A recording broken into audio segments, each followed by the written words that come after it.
Emma, magkakasama tayo sa isang kumpanya. At hindi natin magagawa ng maayos yung mga trabaho natin hanggat hindi kayo nagkakasundo. Kaya sana ngayon pa lang gusto ko magkaayos na kayong dalawa. Hindi ko nga rin maintindihan eh. Bakit ang init-init ng ulo sa akin ni Geneva? Katulad kanina, bigla na lang akong pinag-initan. What I don't understand is why. What have I done to you? Ha, Geneva? Anong ginawa ko sa'yo para ganyanin mo ako? Ba't ang init ang dugo mo sa akin? Ba't galit na galit ka sa akin? Geneva? Talaga? Gusto mo talaga sabihin ko kay Emma kung bakit ako naiinis sa kanya? Sige, sabihin ko Emma, alam mo kasi naiinis ako sa'yo kasi... Geneva, tama na! Ano? Tama na! Di ba gusto mo sabihin ko? O ngayon, hatak-hatak ka! Ano ba? Okay ka lang. Hindi ko na alam kung kaya ko magtrabaho dito kasama si Geneva.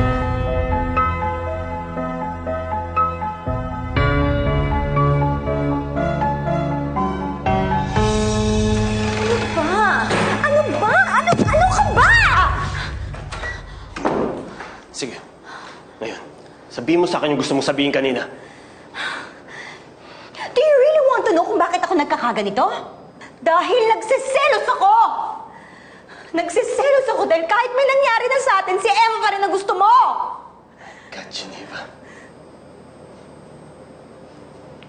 Yung nangyari sa atin nung isang gabi, wala lang yun.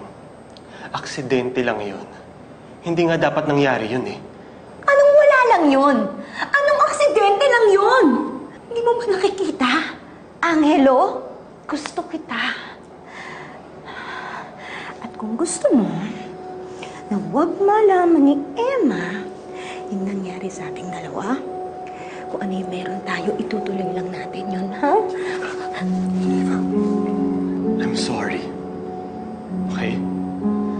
Pero yung nangyari sa atin, hindi mauulit yun. Yun na rin yung huling beses na magkakasala ako kay Emma. Naiintindihan mo ba? I love her so much. Kaya please naman, Geneva. Huwag mo naman sa kanya sasabihin yung totoo, please. Kung ayaw mong maputol yung partnership nating dalawa dito sa kumpanyang to. Yes. Yes, Geneva. Handa akong gawin lahat.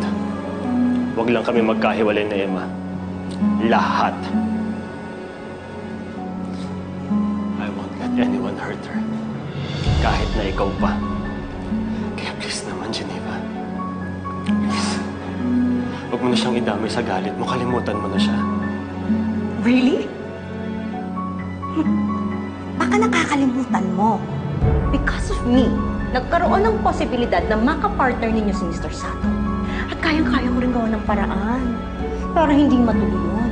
Para masira kayo sa kanya. O ngayon, Angelo, sabihin mo sa akin, ha? Kaya mo pa rin ba kung wala ako sa kumpanya nyo? Ha?